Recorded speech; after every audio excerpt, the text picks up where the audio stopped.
Hi, it's Mrs. Brooks, and we're going to be reading the next chapter of My Brother's Name is Jessica by John Boyne. So, quick recap of chapter 5. Sam's older brother Jason has announced that he's transgender, and one day his football coach comes round to speak to the family.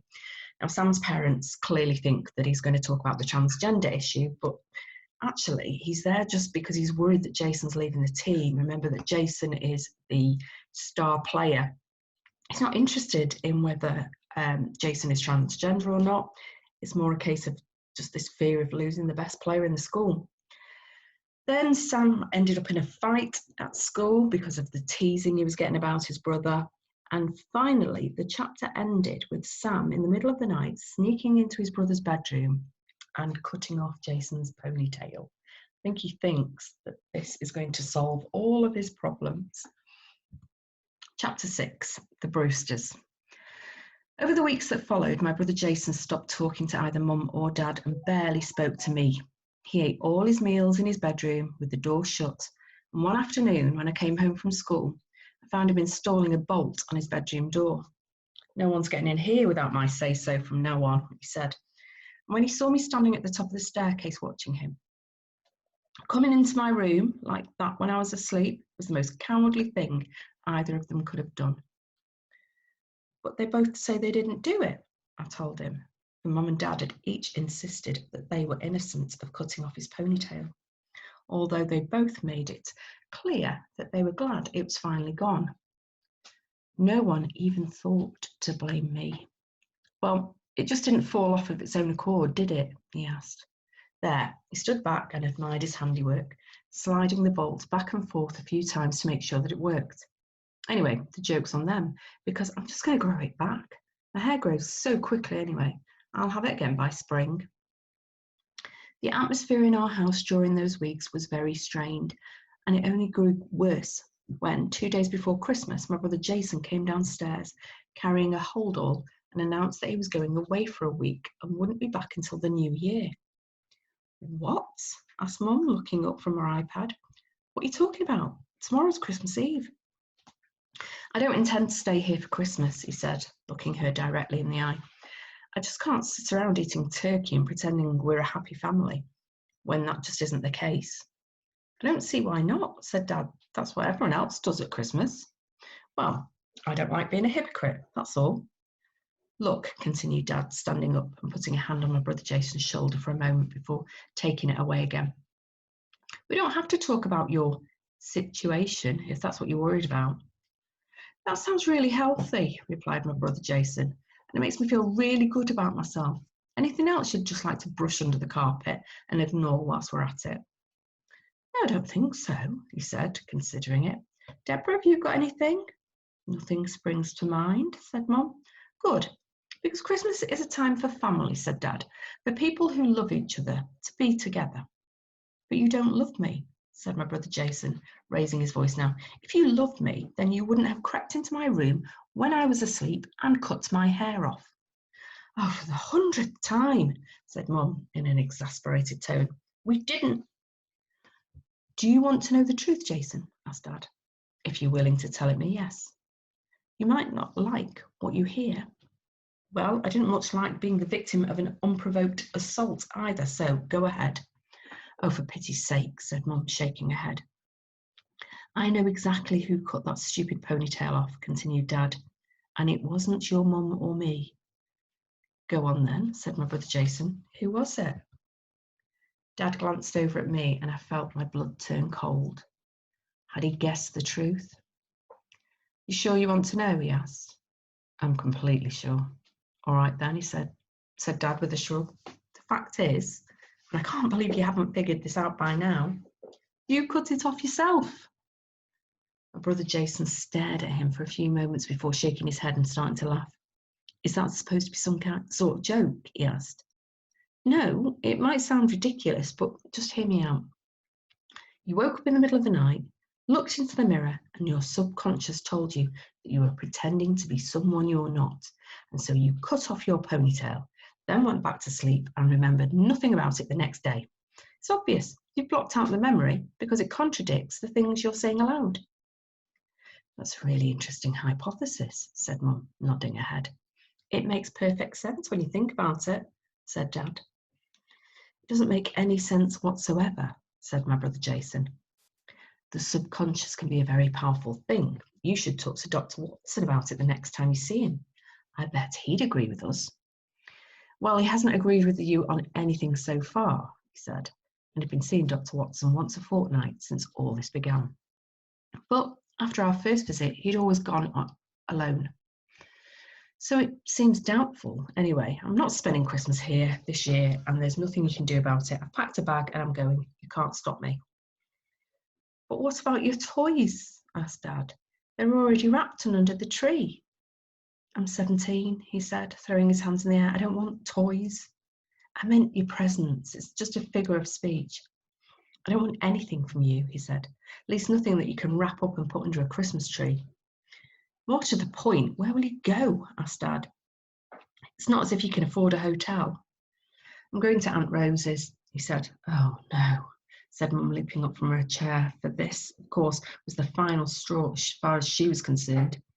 You can't be serious. I'm completely serious. You're telling me that you would rather spend Christmas, the most important time of the year, with your Aunt Rose than with your own family? She is part of our family, said my brother Jason, even though we pretend that she isn't. Aunt Rose was my mother's sister, younger by 2 years, but they'd never seen eye to eye.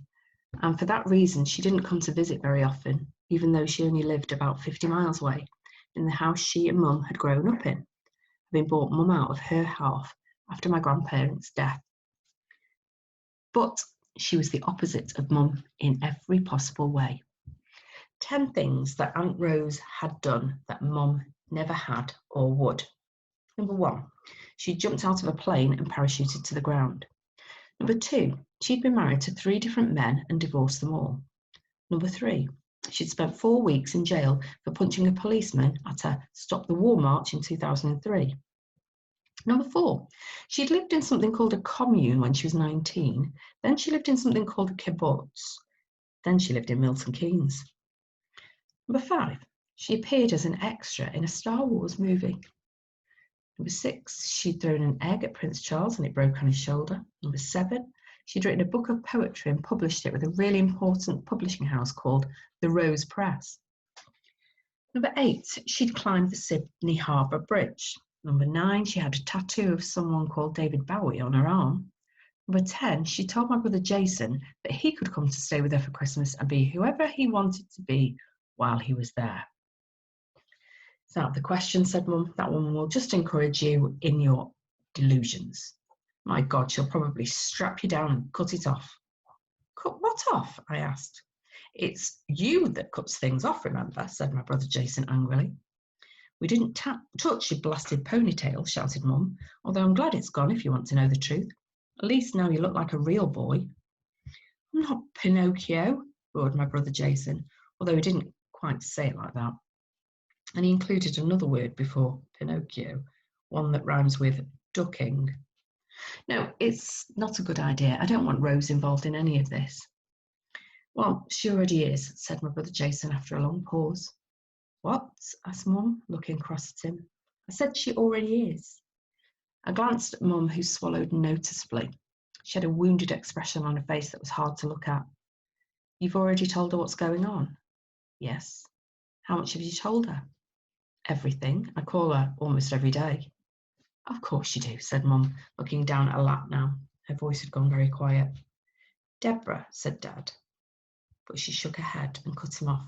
It's fine, she said. It's not fine. It is, if he thinks that he can talk to her instead of me, his own mother, then. I've tried to talk to you, shouted my brother Jason. But you don't listen. Aunt Rose listens to me, and she doesn't treat me like I've got some sort of disease. You're breaking my heart, said Mum. I don't want to hurt you, said my brother Jason, his tone softening a little. Just trying to be honest with myself, that's all.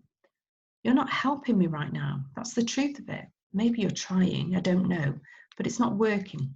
So I'm leaving now, and I'll be at Aunt Rose's if you need me. But when will you be back? I asked, standing up, feeling very upset at the idea of a Christmas day without him.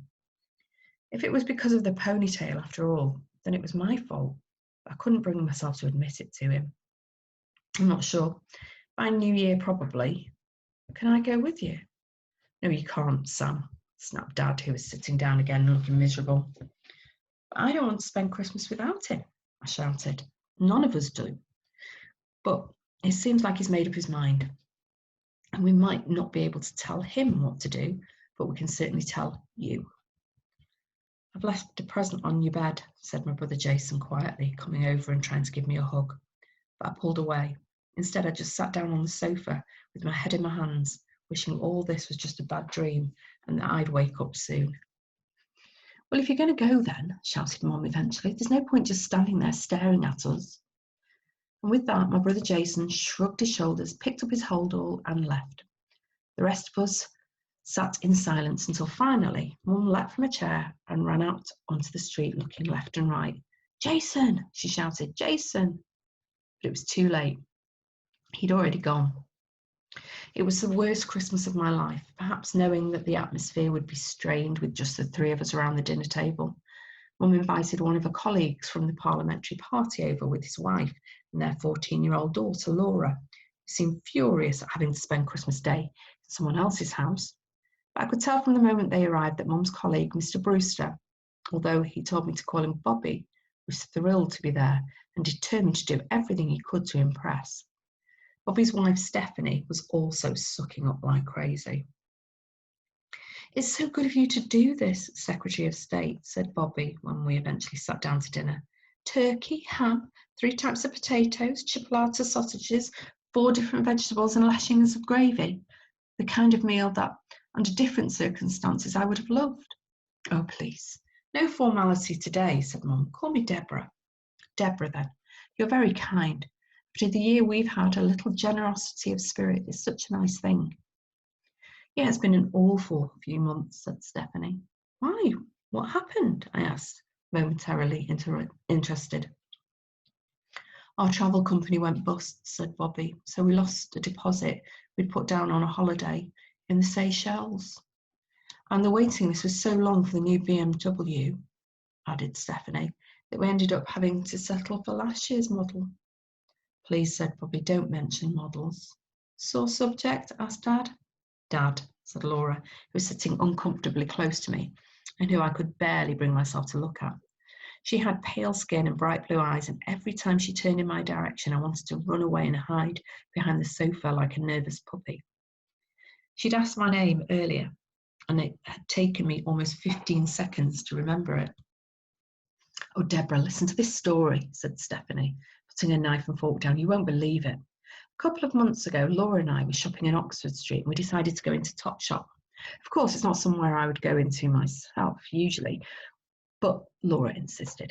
Well, we weren't in the door for more than a few minutes when a woman came over and introduced herself as a scout from the Better Than You model agency. She said that Laura had such a great look and that her walk, well, it turns out she'd been watching her walking around the store and she'd never seen anything like it. So flattering, said Laura, rolling her eyes. My great skill, it seems, is that I can put one foot in front of the other and achieve forward momentum. What should I dream of next? Laura, please, said Stephanie, placing a hand atop her daughter's for a moment. Mummy's talking, Laura's listening. Anyway, she continued, turning back to Mum. The scout asked whether Laura might like to stop by their offices to have some photos taken, and naturally I was beside myself. What an opportunity. But throughout the entire conversation, this so-called daughter of mine just stood there with a face on her like she'd swallowed a wasp.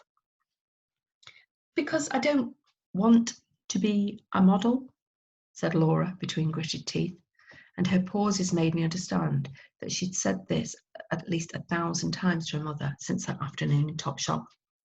Well, anyway, to cut a long story short, I managed to persuade the ungrateful little so-and-so to come to the photo session, even though it was like pulling teeth, honestly, a chance that thousands of girls would give their left leg for. They wouldn't be very good models if they only had one leg, said Bobby, laughing with his mouth open, so I could see all of his Christmas dinner being mashed up together inside, and it was totally gross. It wouldn't be a signature walk then so much as a signature hop. That's rude, I said quietly. Anyway, I've seen models on TV with only one leg. No, you haven't, said Bobby. Yes, I have. No, you haven't. Yes, I have. Didn't Paul McCartney marry someone with only one leg? Asked Dad.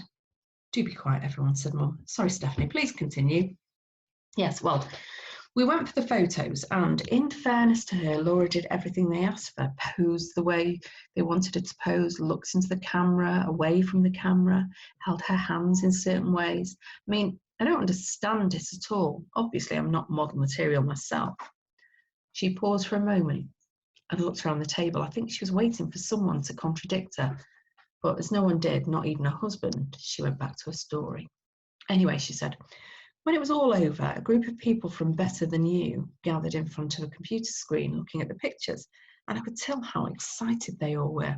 And then another woman came over and introduced herself as the head of the agency and said that she'd like to make Laura an offer on the spot. I think we can guarantee editorial, she told us, and couture. I haven't seen someone so natural since Kate, and that was like 100 years ago. Your daughter is going to be famous, she said. That's wonderful, said Mum, who looked as if she was growing bored by the story now, particularly when she didn't have anything equally thrilling to share. Congratulations, you must be so excited. How could I be, said Stephanie, when Laura, my oh so intelligent daughter, said no. She said what? I don't want to be a model, repeated Laura. I don't know what part of that sentence confuses you. I've been very clear on this. That's ridiculous, said Dad. Look at you, you're absolutely drop-dead gorgeous. My God, if I was 30 years younger, 20 even. Everyone turned to look at him and he blushed scarlet. For someone your age, I mean, he said, coughing quickly and raising his handkerchief to his mouth. Obviously, you're very young and... But I don't understand, said Mum, sounding completely baffled. An opportunity like this lands in your lap once in a lifetime, if at all, and you decide not to take advantage of it. What's wrong with you? Is there something else you want to do with your life? I want to be a gardener, said Laura. A what? I'm sorry. I thought you said a gardener. I did say a gardener. Mum looked beyond confused now. As in someone who tidies gardens, she asked eventually. A landscape gardener, I mean, said Laura. She looked around at us, and her expression changed from fed up to enthusiastic. I want to design gardens, big gardens, small gardens, formal, informal. Have you ever been to Chelsea Flower Show, Mrs. Waver? Yes, of course, said Mum. I go every year on the same day the Queen goes. It's a tremendous opportunity for someone in my position, even though I get terrible hay fever. But that's the price one pays to climb the greasy pole. I go every year too, said Laura. You can blame me for that, said Bobby. I took her there when she was only 4 or 5 years old, and she's insisted on going back every year since. From that first time, I know that's what I want to do. I'm sorry, said Mum. Are you saying that you'd rather spend your life up to your elbows in soil than on the catwalks of Rome, Milan, and New York in the latest Oscar de la Renta dress? Is that actually what you're telling me? Yes, said Laura, popping a carrot into her mouth. Extraordinary, said Mum, shaking her head. I simply do not understand the young people of today. We give them every opportunity they could wish for, and they throw it back in our faces. They're like monkeys in the zoo chucking their feces around, said Dad.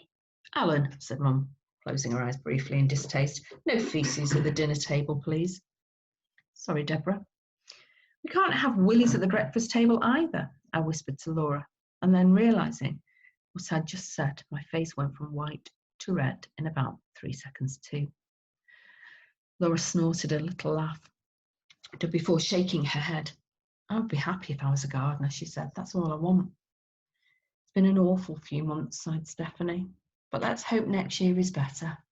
Yes, indeed, said Bobby, putting his knife and fork down and smiling widely as he lifted his glass of wine. Of course, who knows? Perhaps this time next year you won't be celebrating Christmas in this house at all, he added. Oh, well, said Mum, doing her best to look uncomfortable. Let's not get ahead of ourselves. Why wouldn't we have Christmas here? I asked. We're not moving, are we? No, Sam, said Dad, we're not. Not yet anyway. But who knows what the future holds? Christmas at number 10, said Bobby. Now that really would be something, wouldn't it? This is number 10, I pointed out, for our house was indeed number 10 on our street. There's no vacancy right now, said Mum, and that being the case, the Prime Minister has my full support. Should a vacancy appear in the future, however, one would, of course, need to consider one's position and seek the advice of colleagues. I'm sorry, said Bobby, laughing loudly and slapping the table with his hand, as the man from Sky News just walked in. Faisal Islam, get out from under the table. There's a good fellow, and help yourself to some food. He looked around the room in high spirits, but perhaps seeing how Mum's expression had changed to one of disapproval, he stopped rather quickly. Well, you're quite right, of course, Secretary of State, he said. Secretary of Waver, Mrs. Deborah, no. Point looking for a position that isn't even available. But of course, in the fullness of time, I hope you know that I think you would make an excellent... Thank you, Bobby, said Mum, smiling. That means a great deal to me, particularly considering how many of the party would look to you for guidance. I suspect many of them would be cheered to see you in one of the high offices of state in the not too distant future. Which one? Asked Stephanie, leaning forward. Again, we're getting ahead of ourselves, said Mum. And it's Christmas Day, let's just enjoy our meal and leave the politics behind. I could sense a certain disappointment around the table, and this part of the conversation had come to an end.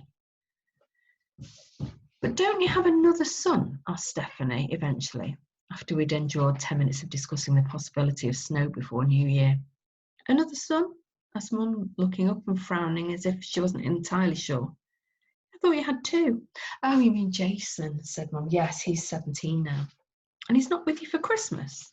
No, he's volunteering, she said. Volunteering? Yes. Where? At a homeless shelter in the East End? Both Bobby and Stephanie put their knives and forks down and looked suitably impressed. Even Laura glanced up and raised an eyebrow, as if she was interested at last. On Christmas Day? Asked Bobby. Well, naturally, we would have preferred that he spend the time with us, said Dad. But the thing about Jason is that he has an extraordinary sense of public service and duty. Gets that from Deborah, of course. And he felt that, as he has access to so many privileges in life, this year he wanted to give something back. You must be very proud, said Stephanie. I wish I had a child like that instead of someone as ungrateful as Laura. I'm ungrateful, said Laura, turning to me as if I was some distant audience, simply because I don't want to be a model. You could be a model, I said quietly. You're really beautiful. Everyone turned to look at me, and I wished that the ground would open up beneath me and swallow me whole. Well, I think you should be very proud, said Bobby. A son like that giving back on Christmas Day. The party would appreciate that. Hope you've let the press secretary know. We could still get a few snappers down there to take some pictures. Play very well with the backbenchers, that would. Actually, Bobby, said Mum, looking slightly nervous now, I think it's best you don't mention it to anyone. Jason's choices are his own, of course, and I would hate anyone to think that I was using them for political gain. Say no more, said Bobby with a wink of his eye. Just a word to someone from the day... No, I mean it, she said, raising her voice. I actually do mean it. I don't want anyone to find out about it. Let's just let him do this by himself. It's a private matter. Well, if you're sure, said Bobby, who looks uncertain whether she actually meant it or not. I'm completely sure, she replied. In fact, I think it'd be best if we leave my family entirely out of my future campaign. I'd prefer to focus solely on politics. Although I went upstairs after dinner to try and read a book, I ran into Laura again just before the Brewsters went home. She was coming out of the bathroom, and I was stepping out onto the landing when she cornered me. Can I see your room? She asked me, and I froze. The girl had never set foot in my room before, only Mum, and she didn't count. My brother Jason's ex-girlfriend, Penny, had tried to come in once, but I put a chair against the door and refused to come out until she went home. Why? I asked. Because they're talking politics downstairs again, and I want to bang my head against the table until I pass out. Come on, don't make me go back down there.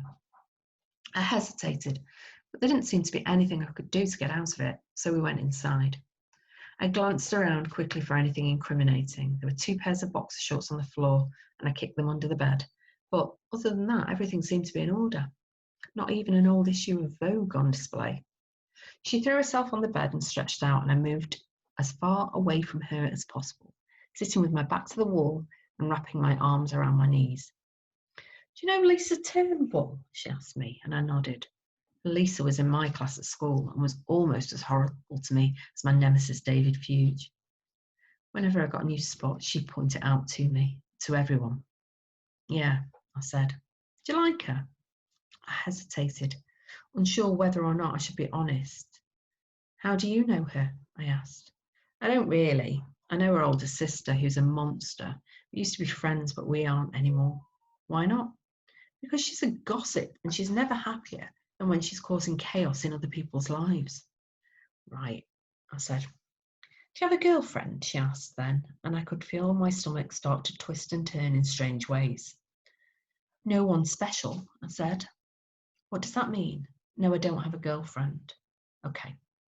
She jumped off the bed then and went over to my bookcase and started looking through the books, pulling a few out and glancing at the covers. Are these really yours? She asked, frowning. Yeah, I said, why? They're for young kids. Don't you read anything for our age group? I'm dyslexic, I told her. I'm not very good with books, but I like to read, so I end up reading books for young kids a lot of the time, just to help me get through them better. Except for Sherlock Holmes stories. They're not for kids, but I try really hard with them because they're so good. All right, she said, putting the books back. Sorry, I didn't mean to be rude. That's okay, you weren't. If it's any consolation, I couldn't tie my shoelaces until I was 10, and I still can't whistle. That's crazy, I said, laughing. I know, I don't have very good hand-to-eye coordination, so tell me the truth, she said then. Your brother isn't really helping out at a homeless shelter, is he? Yes, he is, I said. Why would he say that? Because when your mother said so, you looked up like you were in total shock. You just didn't know what she was going to tell anyone, that's all. I saw a photograph of him in your living room. She said, he's cute. He's 17, I said, and you're only 14. I know, I'm just saying. Anyway, you look quite like him. I frowned, unsure what to say to this. Relax, Sam, she said. It's a compliment. And then she smiled at me and went back downstairs, and I stayed in my room and smiled. It smelled like her perfume. And for the first time in a long time, I didn't think about my brother Jason at all for the rest of the night.